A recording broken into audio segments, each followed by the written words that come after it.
Hello watchers, मैं हूं आपका होस्ट और दोस्त वॉचर और आज हम बात करने वाले हैं इंडिया के कुछ भूतिया जगहों के बारे में या कहें तो हॉन्टेड प्लेसेस के बारे में। अगर आपने कभी इनमें से कोई प्लेस विजिट करी है तो मुझे जरूर बताना कि आपका अनुभव कैसा रहा। सो बिना किसी देरी let's move to the stories. Hyderabad का तारापुरी भवन कभी साइंस कॉलेज के रूप में जाना जाता था। यह अब वीरान और लोगों के डर का कारण बना हुआ है। कारण यह बताया जाता है कि यह भवन ढह गया था और जीव विज्ञान प्रयोगशाला के अंदर कई लोग मलबे में दबकर मर गए। आज भी कई लाशें प्रयोगशाला के मलबे में ही दफन हैं। स्थानीय लोग कहते हैं कि यहाँ रात के समय अजीबोगरीब घटनाएं होती हैं। एक बार एक सुरक्षा कर्मी को वहाँ नियुक्त किया गया था, उसकी भी रहस्यमय तरीके से मौत हो गई।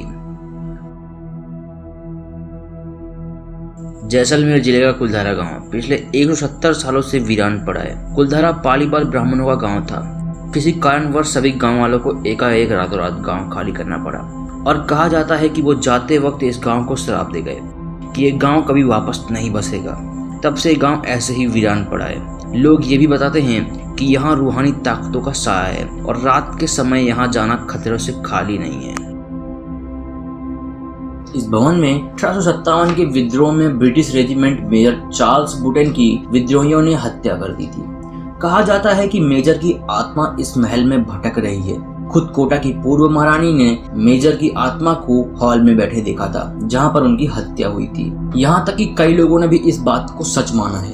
अब ये होटल एक हेरिटेज होटल के रूप में इस्तेमाल किया जाता है और अगर आपने कभी ये होटल विजिट किया है तो हमें जरूर बताइएगा कि आपका एक्सपीरियंस कैसा रहा। दार्जिलिंग से 32 किलोमीटर की दूरी पर स्थित एक शहर है।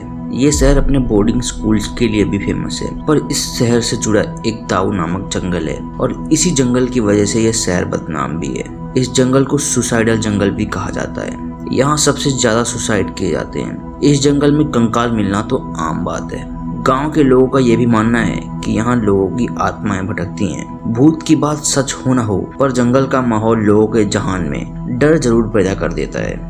भानगढ़ फोर्ट राजस्थान के अलवर जिले में स्थित है। इसे आम बोलचाल की भाषा में भूतों का भानगढ़ भी कहा जाता है। भानगढ़ से जुड़ी एक कहानी भी थोड़ी फेमस है, लेकिन वो कहानी थोड़ी लंबी हो जाएगी, इसलिए मैं वो किसी और वीडियो में पूरी तरह से बता दूंगा। अगर आपको वो कहानी जाननी है तो मुझे कमेंट करके बता देना। शॉर्ट में बताऊं तो यहाँ एक तांत्रिक का श्राप लगा है, जिससे ये जगह कभी वापस हरी भरी नहीं हो सकती। यहाँ तक कि भानगढ़ के बाहर भारत सरकार ने स्वयं ही एक बोर्ड लगा दिया है जिसमें लिखा है कि यहाँ सूर्य उदय के पहले और सूर्य अस्त के बाद आना वर्जित है।